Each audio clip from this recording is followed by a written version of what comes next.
to the Hall of Fame. Here's Booker T and Brad Gilmore. Welcome back inside the Hall of Fame, guys. Coming to you from ESPN 975-925. Hey, man, did you see Sabu made his debut in AEW? I saw that. Yes.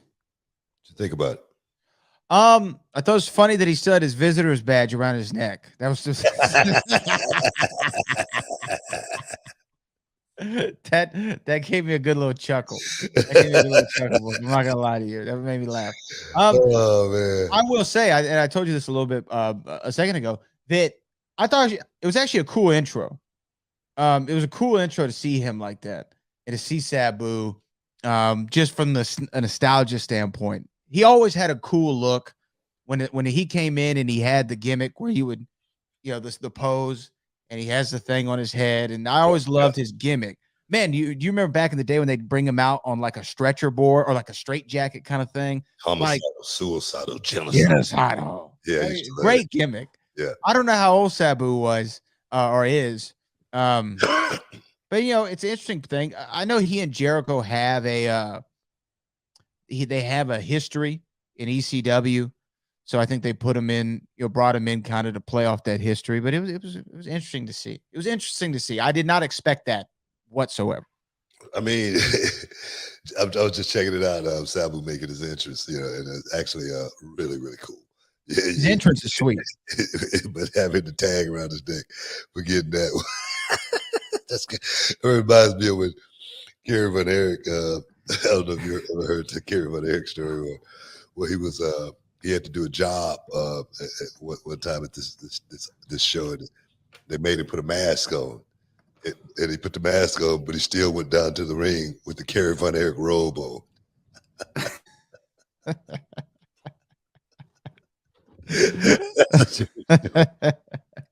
That's what that reminds me of. Oh man.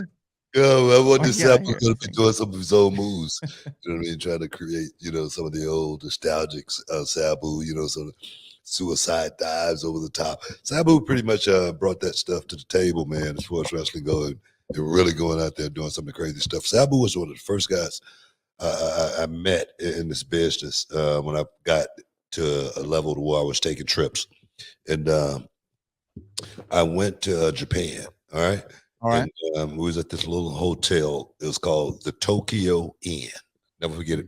I had a little restaurant next door to it where all the boys, we go over there and eat breakfast and whatnot. But I remember coming out of that hotel.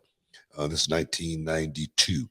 And coming out of the hotel, me and my brother, we getting ready to go to the gym. So we're waiting on the guys to come by and pick us up. And Sabu just happened to be in that same hotel. He was working in Japan. And he goes, "Hey guys, you know what I mean? I'm Sabu, like, yeah, Booker T, Stevie Ray, whatnot." And he was like, "Hey man, where you guys going?" We like, we're getting ready to go to the gym. He said, "You mind if I go with you?" He was like, "Yeah, no problem." And Sabu, and whatnot. But I'm thinking in my mind, good God, because he had cuts all over his whole body. Yeah. On his arms, on his face, on his head, on his chest, everywhere. And I go, God dang it, man, is this what it take to make it in this business? You got to do that, because it scared me. It literally did. And I was like, wow, but that guy's always been that way. And like I said, that was in 1992. And that guy pushed himself like to the limit every time he went out there and worked on those ECW matches, as well as, the Japanese matches, it's just crazy stuff. Yeah. The thing with Sabu is a lot of times in wrestling, you talk about bringing a realism to it, right? Bringing legitimacy. And it's why we always big up Brock, or at least I do on this show, because it's like, I believe Brock Lesnar. Sabu's one of those guys who it's like, I don't want to cross him. Like, like, this is a perfect example. There's some guys at a show, when you go to a show, they're the heel, and they like turn around, they talk smack to you, or maybe the heel, does one of those things, like a fake, like he's going to hit you. And you see the fans nowadays, some of them would laugh, right? Yeah. They laugh like, you see, he's, being a bad guy. There's some guys, though, that when they do that, the fan jumps back. Like when I see Brock, Taker, Kane, there's a few guys who would go like that, and the fans jump back, right? Sabu will make you jump back. Sabu, Well, I mean, you don't know if everything's right with him. Well, you don't know if everything's right with him. I mean, I remember, watching the match, infamous ECW match where he cut his arm and it was bleeding so bad he taped it up with regular tape, duct tape, finished the match. I'm like, this is not normal. I mean, I compare Sabu to like a suicide bomber. You can't beat somebody that's willing to blow themselves up. No. And that's the way Sabu was, man. He was the way he worked there and just totally throw caution to the wind, no matter. Well, his pain tolerance had to be like way over the top, more so than most of us, seriously, because the dude actually, it seemed like he did not feel pain.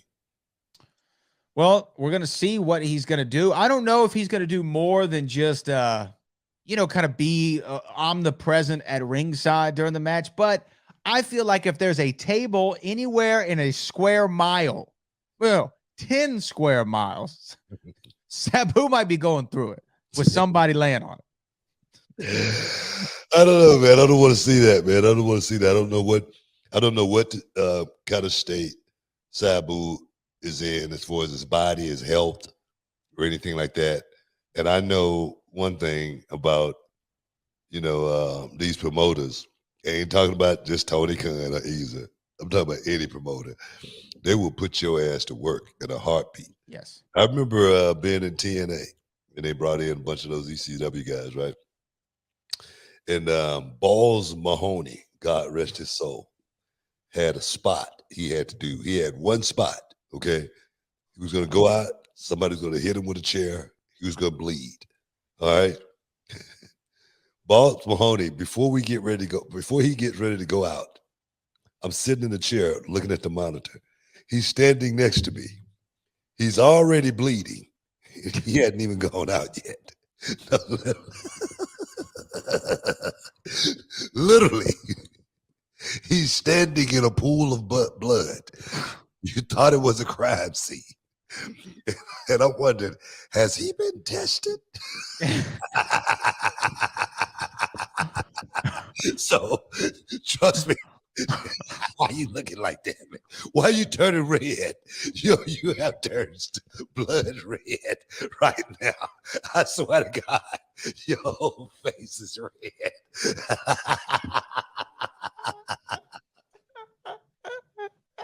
That's a true story.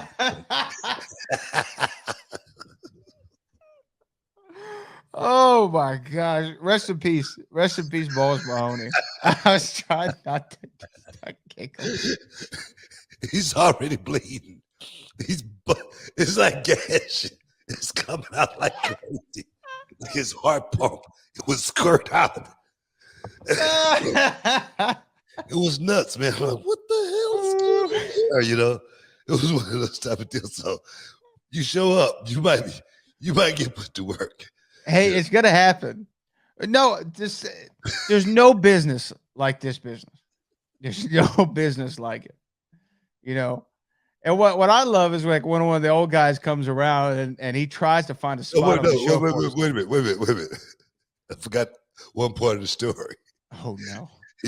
He looks at me and goes, "Did I get it?"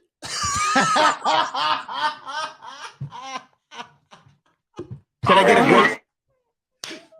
Yeah, you got it. God rest Balls Mahoney's soul. That's just what that Balls story out there, man.